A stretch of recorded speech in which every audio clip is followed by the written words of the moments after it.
ಇನ್ನು ಲಾಲ್ಬಾಗ್ನಲ್ಲಿ 1.5 ಗಂಟೆ DK Shivakumar walking ಮಾಡಿದ್ದಾರೆ. ಪೂರ್ತಿ ಲಾಲ್ಬಾಗ್ ಅನ್ನು ಸುತ್ತಿ ಅಲ್ಲಿರುವಂತಹ ಜನರ ಸಮಸ್ಯೆಗಳನ್ನು ಕೇಳುವ ಪ್ರಯತ್ನವನ್ನ ಡಿಕೆ ಶಿವಕುಮಾರ್ ಮಾಡಿದ್ರು. ಲಾಲ್ಬಾಗ್ನಲ್ಲಿರುವ ಬೀದಿ ನಾಯಿಗಳಿಗೂ ಕೂಡ ಬ್ರೇಕ್ ಹಾಕೋಕೆ ತೀರ್ಮಾನ ತಗೊಂಡಿದ್ದಾರೆ. ಸಾರ್ವಜನಿಕರ ಸಮಸ್ಯೆಗೆ ಸ್ಥಳದಲ್ಲೇ ಪರಿಹಾರವನ್ನು ಕೊಟ್ಟಿದ್ದಾರೆ. ವಾಕಿಂಗ್ ಮಾಡುವಾಗ ಓಡಾಡಕ್ಕೆ ಕಷ್ಟ ಆಗುತ್ತೆ ಅಂತ ಹೇಳಿದ್ರು. ಅಧಿಕಾರಿಗಳನ್ನ ಸ್ಥಳದಲ್ಲೇ ಕರೆದು ಪರಿಹಾರ ಕೊಡಿ ಇದಕ್ಕೆ ಅಂತ ಸೂಚನೆಯನ್ನ ಕೊಟ್ಟಿದ್ದಾರೆ. ಬೀದಿ ನಾಯಿಗಳು ಅಂತ ಹೇಳಿದ್ರೆ ಕೆಲವೊಬ್ರು ಪಾರ್ಕ್ಗಳಿಗೆ ಬಂದು ಈ ಬಿಸ್ಕೆಟ್ಗಳನ್ನ ಹಾಕಿ ಅಲ್ಲಿ ರೂಢಿ ಮಾಡಿರ್ತಾರೆ.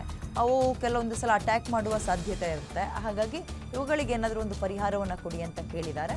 ಅದಕ್ಕೆ ಸ್ಪಾಟಲ್ಲೇ ಡಿಸಿಷನ್ ತಗೊಂಡಿದ್ದಾರೆ ಡಿಕೆ ಶಿವಕುಮಾರ್.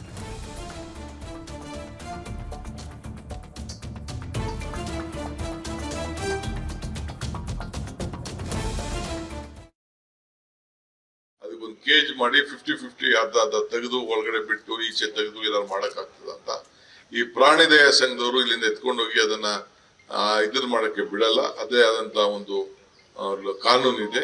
ಈ ಇದರಲ್ಲಿ ನಾನು ಅನಿಮಲ್ ಹಸ್ಬೆಂಡ್ರಿ ಹತ್ರ ಮಾತಾಡಿ, ಬೇರೆ ನಮ್ಮ ಕಾರ್ಪೊರೇಷನ್ ಹತ್ರ ಮಾತಾಡಿ ಇದಕ್ಕೊಂದು ಸಪ್ರೇಟ್ ಮೀಟಿಂಗ್ ಮಾಡಿ ಸೊಲ್ಯೂಷನ್ ಏನ್ ಕೊಡ್ಬೇಕು ಅಂತ ಹೇಳಿ, ಈ 200 ಚಿಲ್ಲರೆ ಡಾಗು ಇಲ್ಲಿ ಒಳಗಡೆ ಓಡಾಡೋದ್ರಿಂದ ನಿಜವಾಗ್ಲೂ ಇದು ಪ್ರಾಬ್ಲಮ್ ಇದೆ.